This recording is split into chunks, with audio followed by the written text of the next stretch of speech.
자, 이제 2023년도 새해에 접어들어서 두 번째 주일을 맞이하게 되었습니다. 우리 첫 번째 주일에는 뭔가 암담한 가운데서도 복음이 모든 문제의 해법을 제시한다고 했다면, 이제 이 두 번째 주에서는 우리 성도가 어떻게 하면 하나님 안에서 복을 받을 수 있는지를 한번 살펴보려고 합니다. 실제로 우리가 옛날에 보면 예수 믿고 구원 받으세요라고 하는 말이 많이 전도 멘트로 사용되었습니다.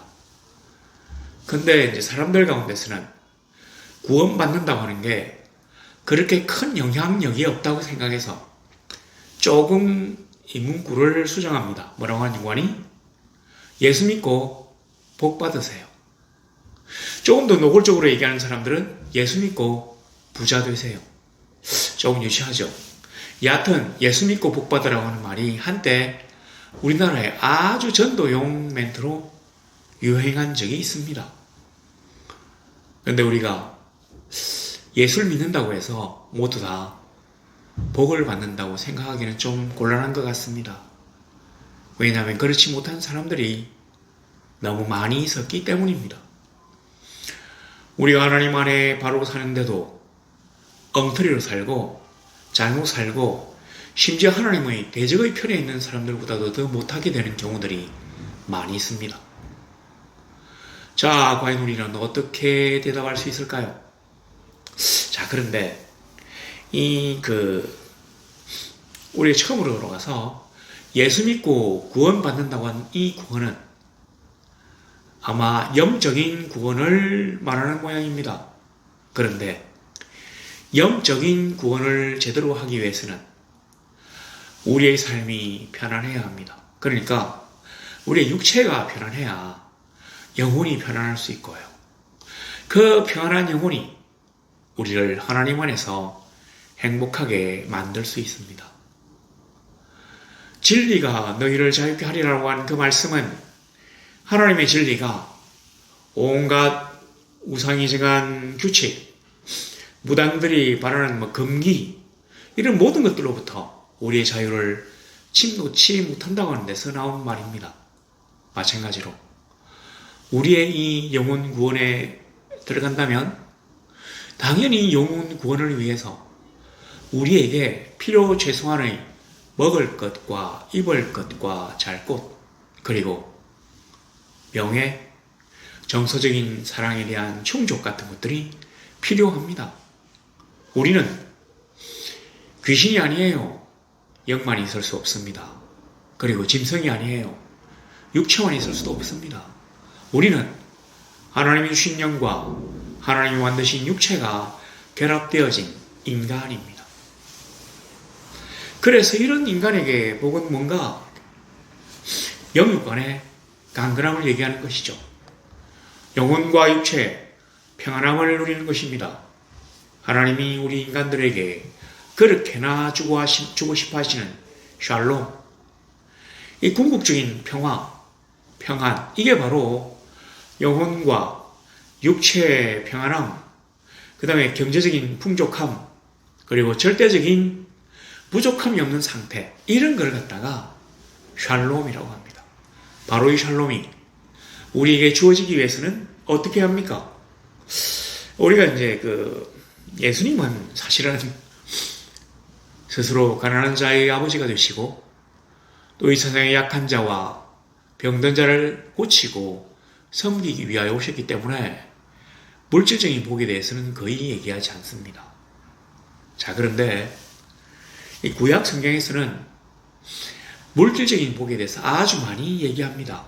왜냐하면 이 물질이 특별한 물질이어서가 아니라 이 물질을 가지고 하나님의 나라를 위하여 해야 될 일들이 많이 있기 때문이지요. 우리가 하나님이 주신 물질을 가지고 나 자신만을 위해 산다면 그 물질을 주심은 축복이 아니라 저주일 것입니다. 교만과 이기심으로 똘똘 뭉쳐있다가 영혼 구원에 실패하는 자. 자, 그런데 우리 하나님이 자기의 사랑하는 성도들에게 주신 재물을 가지고 나와 남들과 이 사회가 다 함께 잘 될 수 있다면, 그리고 이 세상에 하나님의 빛이 골고루 퍼지게 하는데 사용되어질 수 있다면, 이 땅에 하나님의 정의가 우뚝 서는데 그 물질들이 사용되어질 수 있다면 얼마나 복된 일일까요? 오늘 보니까 이삭이 그 땅에서 농사하여 그 해 100배나 얻었고 여호와께서 복을 주심으로 그 사람이 창대하고 왕성하여 마침내 거부가 되어 이제 이삭이 오늘 본문의 그 주인공인데, 이 이삭이 어떻게 되느냐면 그 가나안 땅, 그 중에서도 블레셋 그랄 지역으로 이주를 결심합니다. 그러니까 이 가나안이 하나님이 말씀하신 약속의 땅이긴 하지만 네가 그 땅 안에 있으면 복을 주겠다. 그 26장 4절에 보면 3절에 보면 이 땅에 거류하면 내가 너와 함께 있어 내게 복을 주고, 그 다음에 내 자손으로 말미암아 천하 만민이 복을 받으리라. 이런 말씀을 주셨기는 하지만 실제로 이 가나안 땅이 그렇게 비옥한 땅이 아니었던 모양입니다. 왜냐하면 이 아브라함이 그 유브라데스 강 상류 쪽에 있는 하란이라고 하는 도시에서 남쪽으로 내려와서 가나안에 당도하고 난 직후에 엄청나게 큰 흉년을 당합니다. 그래서 애굽으로, 이집트로 피난을 가잖아요. 거기서 아주 큰 어떤 공경에 처한 일들이 기사로 나와 있는데, 이런 걸 한번 생각해 보세요. 우리가 하나님의 땅 안으로 들어왔는데, 그러니까 그가 네가 이 땅에 살면 내가 너에게 복을 주겠다고 하신 그 약속의 땅 안에 들어왔는데, 실제로 보니까 하란에서도, 그러니까 이방 세상에서도 당하지 않았던 큰 환란을 당하게 된다 이 말입니다. 실제로 말하면 세상에 있다가 세상에서 하나님을 찾아 교회 안으로 들어왔는데 세상에서도 겪지 못했던 큰 고난을 하나님 안에서, 하나님의 교회 안에서, 믿음 안에서 생활하면서 당할 수 있다는 말입니다. 얼마나 기가 차고 황당할까요? 자, 그런데 마찬가지로 실제로 이제 이 가나안 땅이 그렇게 큰 흉년을 당해가지고 아브라함과 롯이 애굽에 갔다가 그것 때문에 또 문제를 일으키고 또 올라왔다가 그걸로 끝이 난 게 아니에요. 그 다음에도 큰 흉년을 또 당해가지고 이제는 블레셋의 그랄로 이주를 합니다. 이 그랄 같은 곳은 가나안 땅이지만 그 블레셋 사람들의 영역으로 그 중에서 상대적으로 비옥한 땅이랍니다. 그러니까 물도 제법 넉넉하고 비옥한 땅이에요. 해변에 이제 가사라고 하는 그 블레셋의 5대 성읍 중에 한 곳인 그 도시가 있는데 그 도시에서 한 10여 킬로 정도 떨어져 있는 아주 비옥한 땅이었습니다.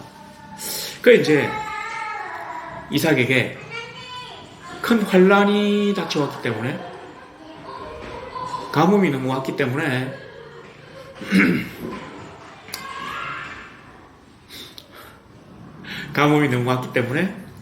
이삭이 이제 도저히 그 브엘세바에서 살지 못하고 그랄로 옮기려고 작정했어요. 근데 이 사람이 이제 그랄에 그냥 가서 정주하려고 한 게 아니라 이 그랄이 그 대상의 길, 그러니까 상인의 길이라고 해서 이 메소포타미아에 있는 상인들이, 그러니까 이라크 상인들이 이집트로 갈 때, 이 이라크와 이집트가 가장 큰 나라니까 중동에서 여기서 이쪽으로 갈 때, 또 여기서 이쪽으로 갈 때 거치게 되는 상인의 길이 바로 이 그랄을 통과합니다. 그러니까 이 이삭이 그랄에 거주하려고 한 게 아니라 그랄을 거쳐서 이집트로 내려가려고 한 겁니다. 너무 이제 가뭄이 심하니까.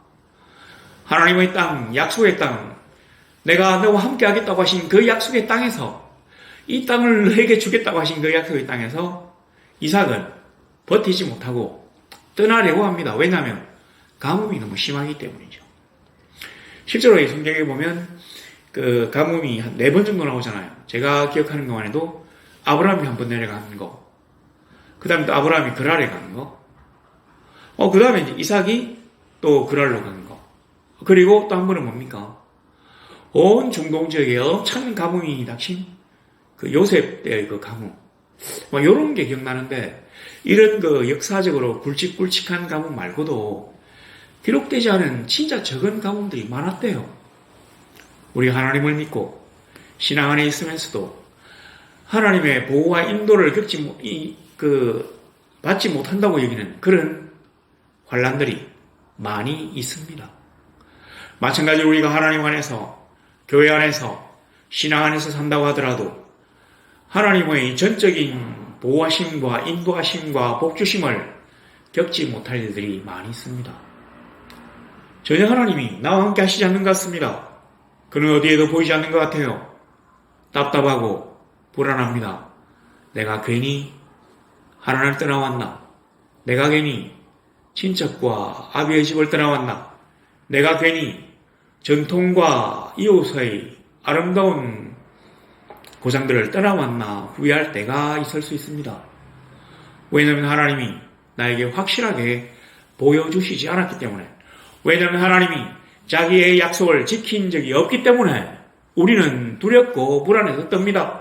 그래서 아마 이삭도 자기 아버지가 한 100년쯤 전에, 그러니까 그랄로 이주한 거는 75년, 애굽으로 내려갔을 때는 100년, 한 75년 만에 이런 큰 가뭄을 당하니까 견디지 못해가지고 이집트로 내려가려고 그랄에 당도했는데, 자, 거기서 이제 계속 그 상인의 길을 따라서 이집트로 들어가려고 했는데 하나님이 나타나셔서 내가 내게 약속한 이 땅 안에 거하라, 그 말씀하십니다.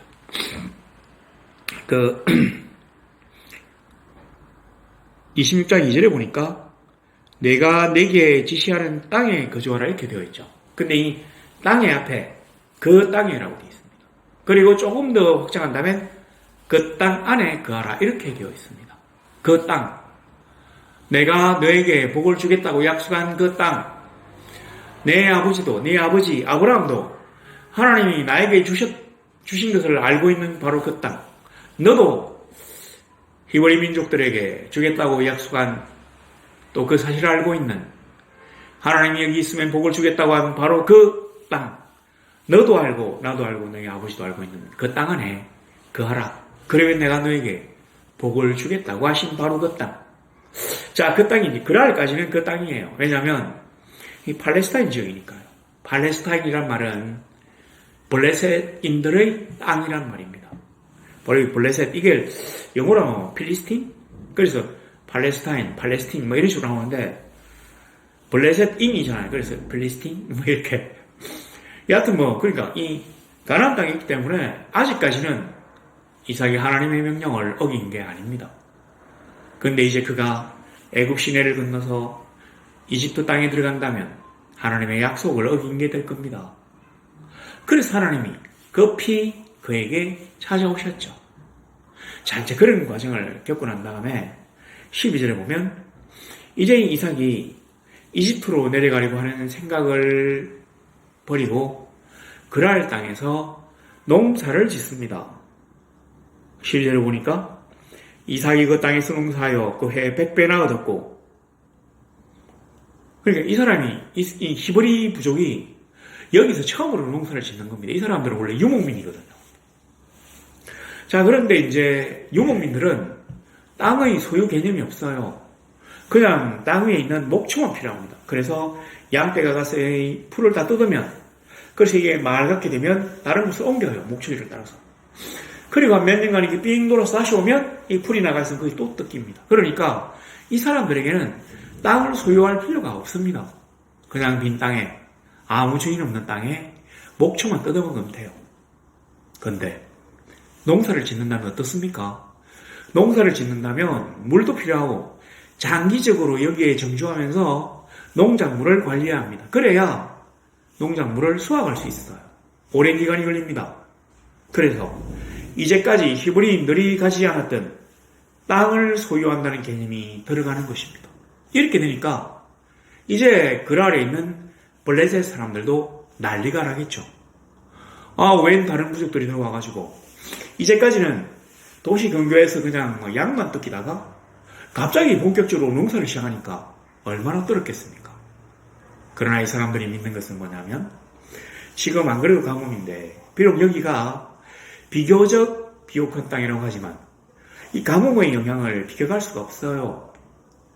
생각해 보십시오. 우리나라가 가뭄인데 그러니까 저기 중부 지역 가령 충주나 청주 쪽이 가뭄인데 경상북도 산맥 넘어서는 물이 풍부하다. 이거는 기대하기 어렵습니다. 둘 다 가뭄이에요. 그러나 한쪽이 좀 더 심하고 한쪽이 좀 덜하다. 이런 건 있을 수 있겠죠. 그러니까 이제 그랄에서 농사를 처음 짓는 사람들을 보고는 아마 이 그랄 사람들이 웃어될 것입니다. 너희들이 지금 이 가뭄이 오고 있는데도 쓸데없이 농사를 지으니까 배가 망신하리라. 자, 그랬는데 놀랍게도 그 해에 100배나 얻었답니다. 아니, 가뭄도 오고 농사도 처음 짓는 이 유목민들이 농사를 지어서 100배의 수익을 얻었다면 사실은 말이 안 됩니다. 성경도 그런 식으로 적은 게 아닙니다. 성경이 적은 말은 뭐냐면 이런 거예요. 가령 이 좀 맞는 비유인지 모르지만 벽시 하나를 딱 떨어지면 이게 이제 벽 이삭이 딱 자라잖아요. 이 이삭 포기가 나달이 한 20개 정도 열린대요. 그리고 풍년이 들면 이게 한 50개까지도 간대요. 근데 여기 이제 100배라는 말은 이 알이 100개가 되었다는 거예요. 그러니까 최소한 4배, 많으면 아니지. 최소한 2배, 많으면 5배. 자, 이렇게 되었다는 얘기입니다. 자, 이렇게 보니까 어느 정도 충분히 가능한 숫자인 것 같습니다.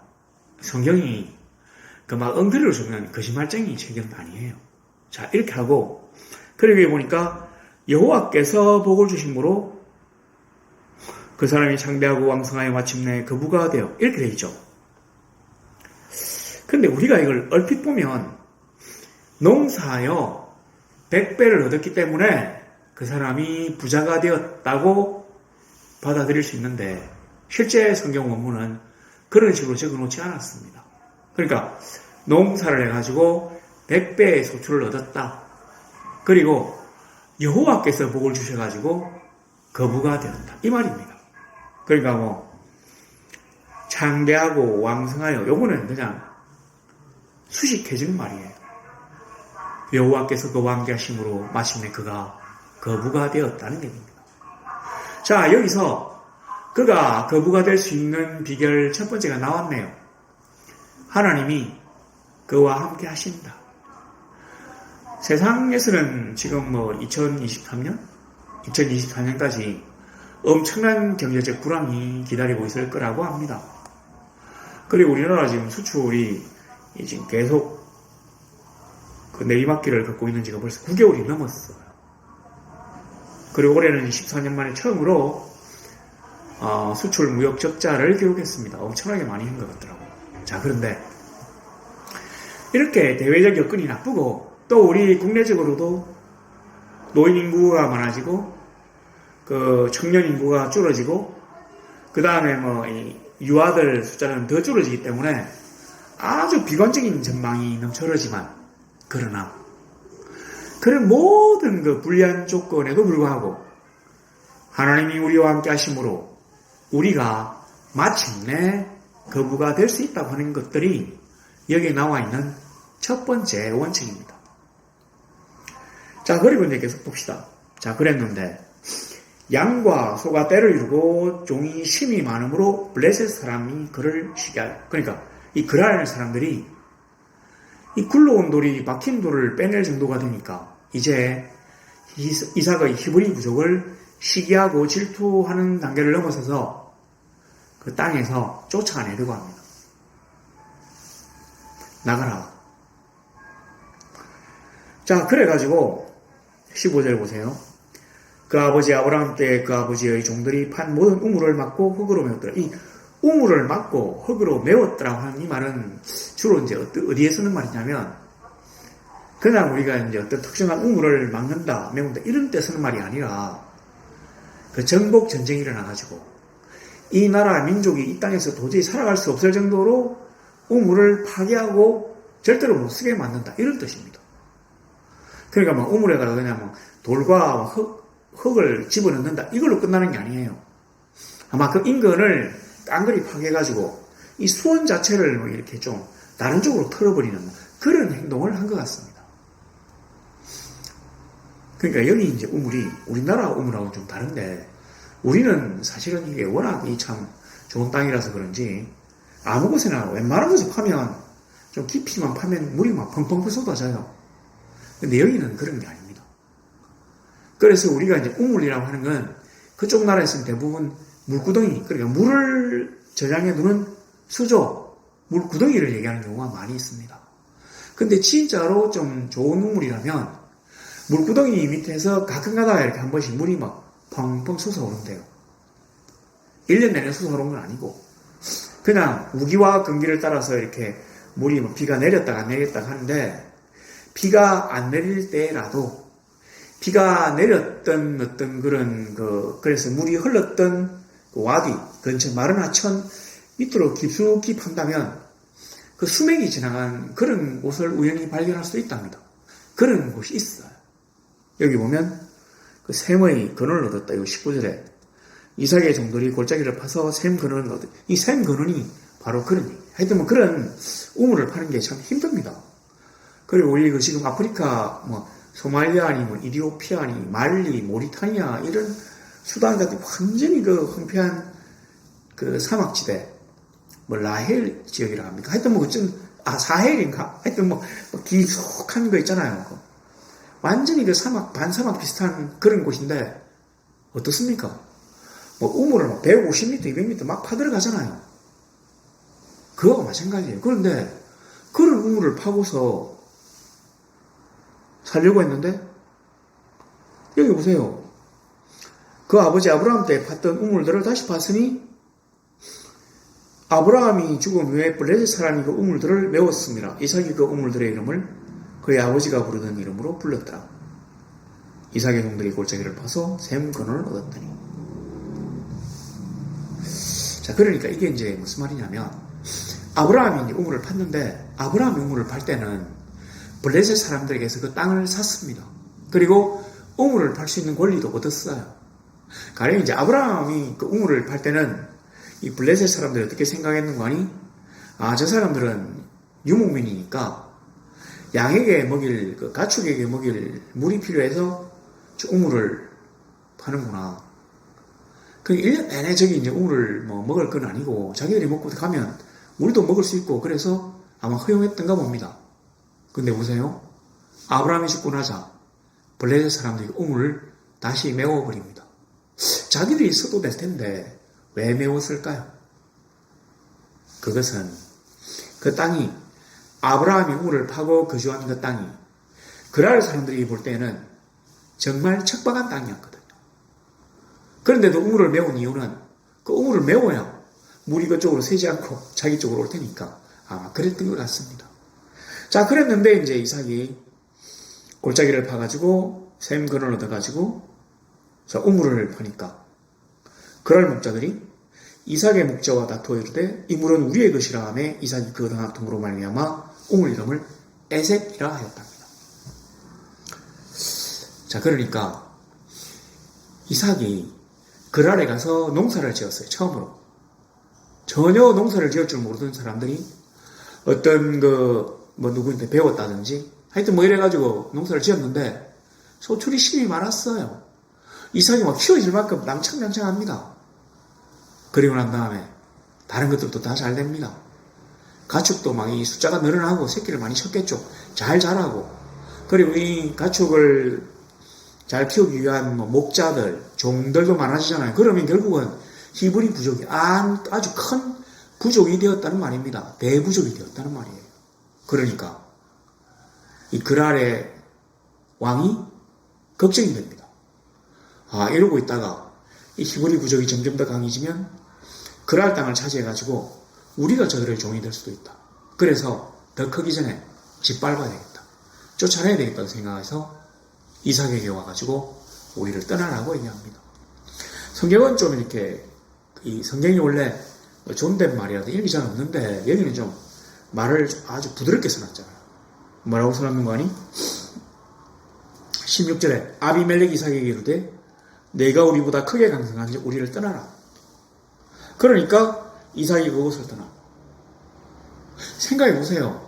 농사를 쫙 지어놓고 소출이 심이 많았어요. 우물을 팠습니다. 이걸 마시면서 풀을 뜯어가지고 양떼가 많아졌어요. 가축, 그 다음에 목자들, 종들도 많아졌어요. 자기 식구들도 많아졌습니다. 강력한 부족이 되었어요. 근데 갑자기 옆에 있는, 그러니까 도시에 있던 그랄 사람들이 와가지고 이거 우리 땅이니까 떠나라 이렇게 얘기한다면 쉽사리 떠날 수 있겠습니까? 더구나 이 아비멜렉의 말처럼 우리보다 크게 강성한 적 우리를 떠나라. 아니, 네가 우리보다 숫자가 엄청나게 많아가 강성한데 떠나라면 떠나겠어요. 약한 사람이 떠나지 어디서 까부냐 이렇게 하면 찍소리도 못했을 것 같은데 이삭을 보세요. 아무런 뜻이 없어요. 17절에 이삭이 그것을 떠나. 중간에 싸우고 네가 어떻게 그럴 수가 있느냐, 이거는 우리 아버지가 밑에서 돈 주고 산 땅이야, 이런 식으로 얘기하지 않아요. 그냥 이삭이 그것을 떠나 그랄 골짜기에 장막을 치고 거기 그리워. 그러니까 이게 이제 그랄 골짜기라고 되어 있는데, 이 그랄 골짜기는 그랄하고는 다른 곳이에요. 이 블레셋 사람들은 이 원칙적으로 도시 민족입니다.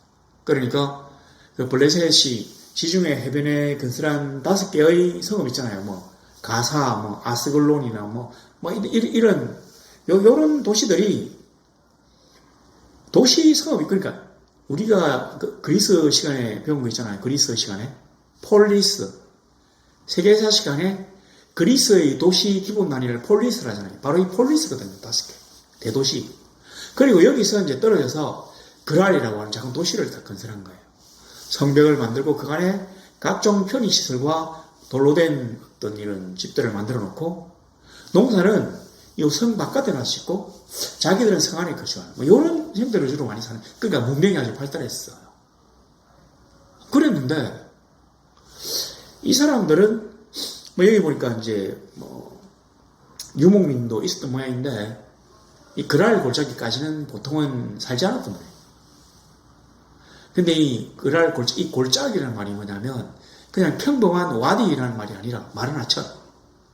그러니까 우기에 이제 비가 확 내리면 그 나무가 없으니까 골짜기로 이렇게 비가 확 모여가지고 쫙 흘러가는, 이걸 와디라 하거든요.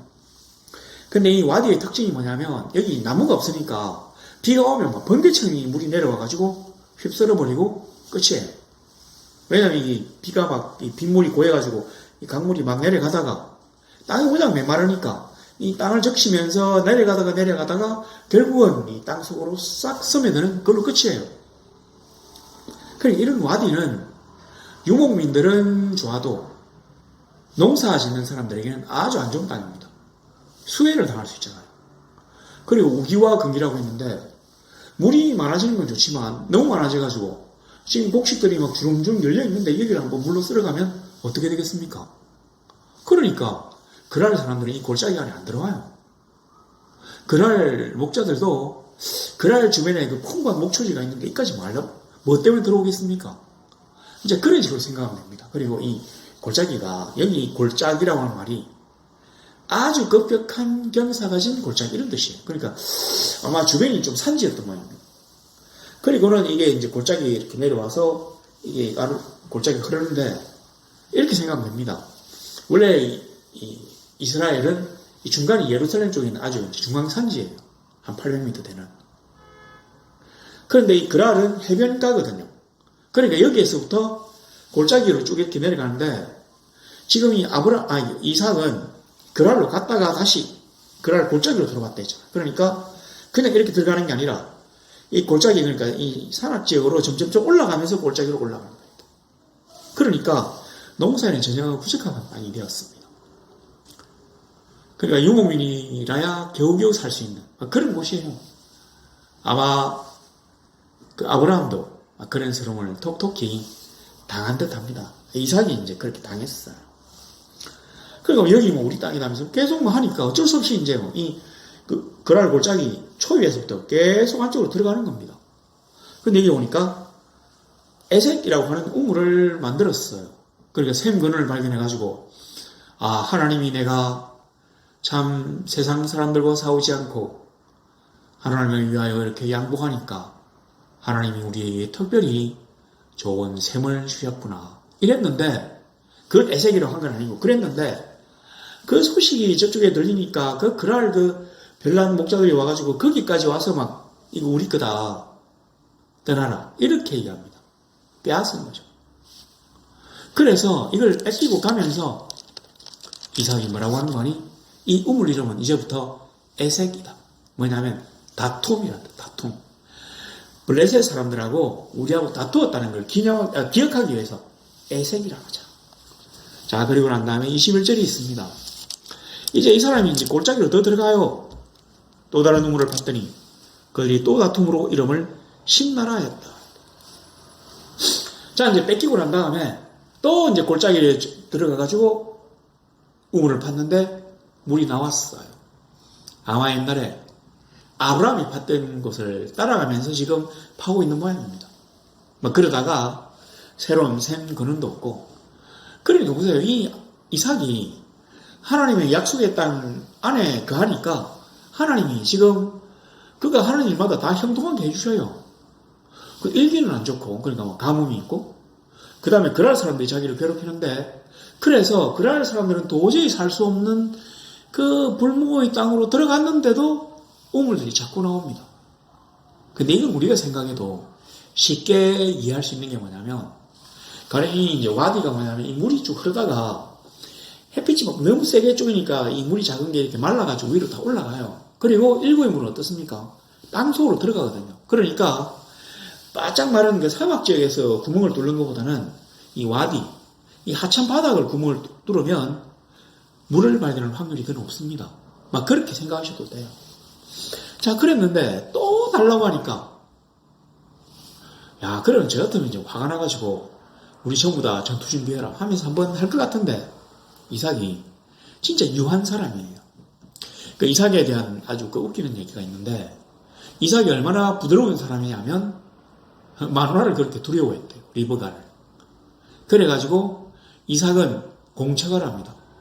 마누라의 눈치를 보면서 슬슬 기는 사람. 그랬기 때문에 리브가가 남편을 물러보고는 그 남편이 장남에게 주려고 하는 이 축복의 그 거룩한 예식에 개입해가지고 그 장자권을, 그러니까 그 축복의 권한, 그걸 갖다가 빼뜨려가지고 자기가 사랑하는 아들 야곱에게 주려고 하다가 문제를 일으키는 그런 일이 생긴 겁니다.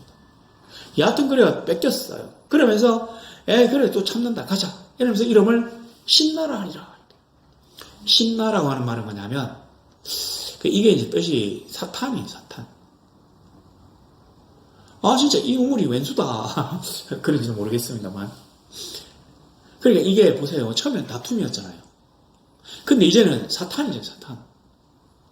그 어원이 사탄이거든요. 신나 사탄. 그러니까 이제 이삭이 너무 화가 났는가 봐요. 아 진짜 내가 참 하나님을 찾는다. 그리고는 옮겼습니다. 20절에 보니까 이삭이 거기서 옮겨 다른 우물을 팠더니 그들이 다투지 아니하였으므로 그 이름을 르호봇이라 해요. 르호봇. 이제 다 뺏기고 이제 뭔가 척박한 산으로 들어왔는데 여기에서 또 우물을 발견합니다. 근데 이 우물까지는 뺏들러 오지 않았어요. 그래서 르호봇이다. 이제부터 이 이름은. 르호봇이 무슨 뜻이냐면 넉넉한 땅. 뭐 이런 뜻입니다. 넉넉한 땅이다. 르호봇. 자, 그렇게 했다는 얘기입니다. 여기 오시면 여호와께서 우리를 위하여 넓게 하셨으니 이 땅에서 우리가 번성하리로다 하였다. 사실은 여기서 이삭이 한 15년을 거주했답니다. 그러니까 얼마나 평온하고 풍부하고 여유로웠는지를 알 수 있습니다. 더 이상 그럴 사람들과 싸우지 않아도 되고, 그리고 하나님이 이 그들은 살 수 없는 이 척박한 땅에서도 우리 유목부족인 히브리인들을 위하여 풍부한 수량이 있는 우물을 주셨고, 그리고 여기 넓은 목초지가 있으니까 나에게 조카도다. 그렇게 이삭은 부드러움으로, 양보함으로, 오래 참음으로 점점 부자가 되어 갔습니다. 그러니까 우리 부자가 될 수 있는 방법 두 가지가 뭡니까? 양보, 오래 참음, 인내. 그러니까 이 사람, 이삭을 갖다가 평화의 사람이라고 하잖아요. 우리가 세상과 한 푼 이익을 위하여 막 머리를 치켜들며 악을 품고 입에서 독을 품어내며 싸울 필요가 없다는 것입니다.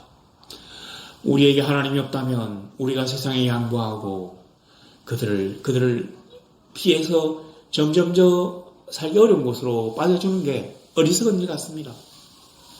자기들이 유리한 건 다 하고 좋은 건 자기들이 다 하고 안 좋은 거, 힘든 거, 그리고 생색내는 거 자기들 다 하고 뒤에서 생색내지 않고 묵묵히 일하는 거 이런 거 전부 다 우리 보고 하라고 할 때 우리가 그걸 묵묵히 수행한다면 세상은 우리를 보고 뭐라고 합니까? 호구라고 하죠. 호구. 호갱이라고 하죠. 호갱.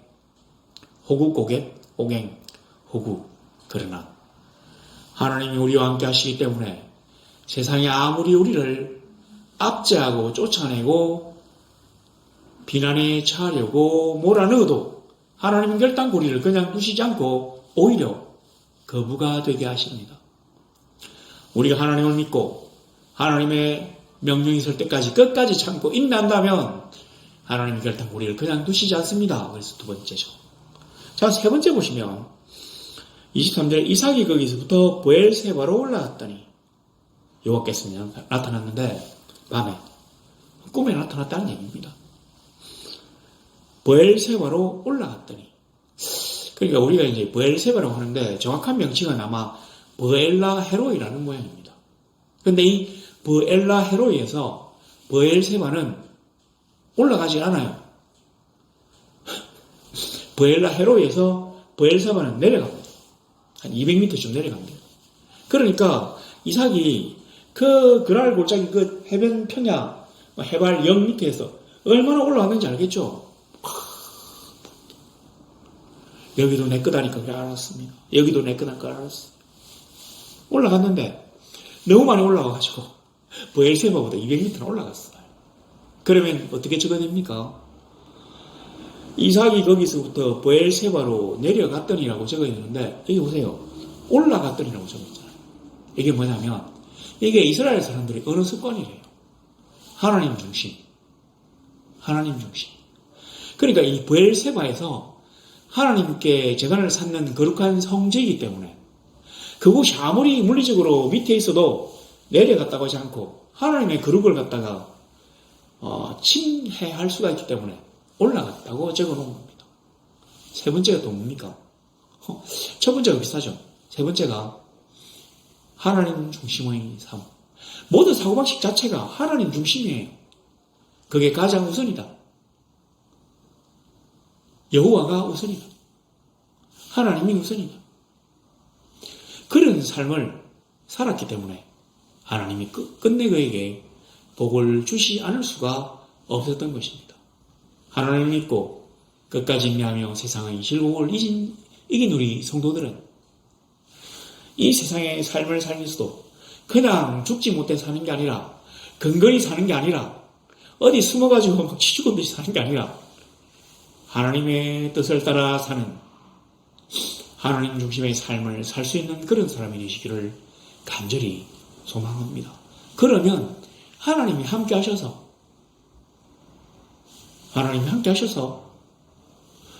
하나님이 궁극적인 그 인내의 결과를 우리에게 베풀어 주실 것입니다.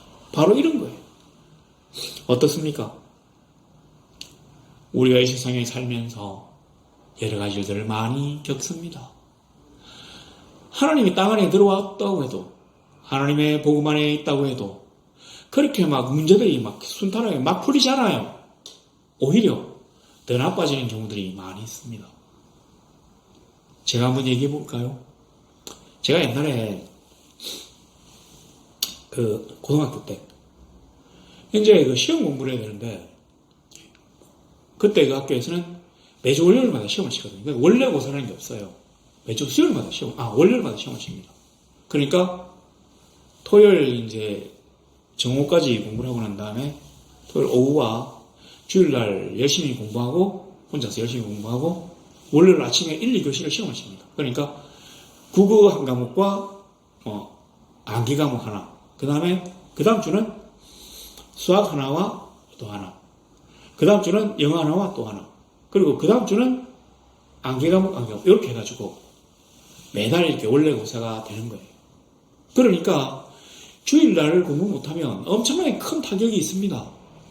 근데 이제 그때 제가 학교를 다닐 때는 그 교회가 어떤 식으로 이렇게 예배를 드렸냐면 주일 아침 예배, 주일 밤 예배죠.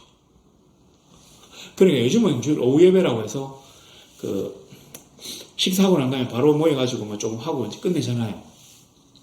또 코로나에 접어들어가지고 식사가 폐지됐기 때문에 오후 예배가 없는 경우도 많이 있습니다. 근데 그때는 그런 게 일절 통하지 않아요. 새벽 기도, 그 다음에 오전 11시, 그리고 그 앞에 뭡니까? 학생부 10시, 9시 이런 식으로 해가지고 계속 교인들이 거기 있을 수밖에 없어요. 그리고 난 다음에 점심 먹고 하나 집에 오면 좀 있다가 다시 또 교회 가가지고 7시, 8시, 집에 오면 9시. 그리고 옛날에는 또 뭐라고 했습니까? 주일날에는 절대로 공부해서는 안 된다고 했잖아요. 그러니까 남들은 도서관에 가서 열심으로 공부하는 그 시간에 열심으로 교회에 앉아서 예배드리는데 어떻게 써요? 시험 성적이 좋지 않을 것은 당연한 일입니다. 제가 한 번은 너무 막 속이 상해가지고 마음을 좀 독하게 먹고 주일 저녁에 교회 안 간다 이런 제 선택지는 제 머릿속에는 없었고 갔다 와서 밤잠을 좀 줄여가지고 공부를 하겠다고 생각해서 한 4시까지 이렇게 막 공부를 했어요. 오면 이제 8시 반, 9시부터 4시까지 7시간이죠. 그렇게 막 공부를 하고 시험을 치니까 어마어마하게 잘 치더라고. 너무 억울해가지고 세상에 이렇게 쉬운 공부를 갖다가 왜 그렇게 못했지? 그런데 한번 그렇게 하고 나니까 머리가 막 띵하던데 어떻습니까? 우리가 하나님 안에 들어와 있는데 아니잖아요. 오히려 불리한 것 같아요. 제가 또 목동에서 만난 한 친구 얘기를 해야 되겠습니다. 제가 목동에서 강도사로 있었는데 그게 이제 중학생이에요. 그래갖고 그 월요일 날부터 이제 자기들 그때는 이제 중간고사 기간이 따로 있었던 모양인데 시험 기간이라고 막 공부를 하다가 독서실에서 공부를 하다가 갑자기 책을 주섬주섬 챙기고 가려고 하니까 친구가 물어봅니다. 너 벌써 공부 끝내려고? 이러니까 아니 나 지금 교회 가야 돼 이렇게. 아니 토요일인데 네가 왜 교회를 가? 이렇게. 우리 임원들이 거기 모여서 공부해야 돼. 기도하는 모임이 있거든. 그러니까 그때부터 이 같이 공부하던 친구가 막 비난을 하더랍니다. 네가 지금 정신이 있는 애냐. 주일날 교회 가, 그러니까 그 사람들은 일요일날 교회 가는 것도 얼마나 큰 낭비인데 네가 토요일까지 가가지고 말이야 거기서 쓸데없이 앉아가지고 많은 짓이냐고 막 그러지 말라면 공부를 때리쳐라면서 막 그렇게 흥분을 하더래요. 그래서 그 여학생이 와서 막 울더라고요. 하면서. 자, 그랬는데, 어떻게 됐느냐. 이 친구가 이제 쫙 공부를 아주 잘해가지고, 서울대 경제학부에 가가지고, 그때 중학생이었는데, 제가 그 교회를 떠나온 지 한 3년이 지나고 나니까, 수험생이 됐는데, 아마 거기 너무 자기가 이제 마음에 걸렸던지, 제게 이 소식을 꼭 전해주고 싶어가지고 일부러 전화를 해가지고 자기가 가게 됐다는 얘기를 하더라고요. 간증거리가 되었죠. 우리가 하나님 그러니까 이런 겁니다. 우리가 막 예수를 믿으면 모든 육군들이 막 우리를 도와주고 그렇게 하진 않아요. 거기다가 내가 갑자기 머리가 좋아져가지고 한번 봤는데 다 외워지고 또 전혀 모르던 문제를 갖다가 꿈에 쫙 하나님 가르쳐줘가지고 이러면 얼마나 좋겠어요. 그럼 하루 종일 교회에 붙어 있죠. 아닙니다. 현실은 그렇지 않아요. 그럼 예수 안 믿는 아무 교보다 나에게 불리한 일들이 너무 많아요. 그런데 이 세상의 운명은 누가 장담할 수 있느냐.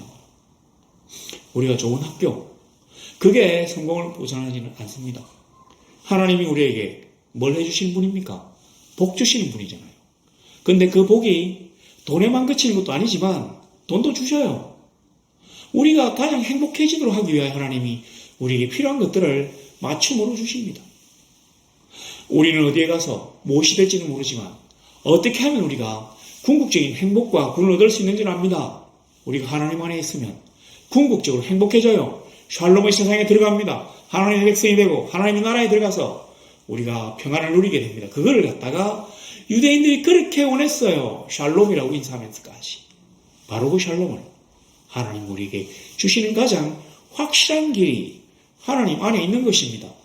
그런 지역적인 이런저런 어떤 겪는 모든 과정들에 하나님이 다 우리를 간섭하셔서 빼어나게 하시지는 않아요.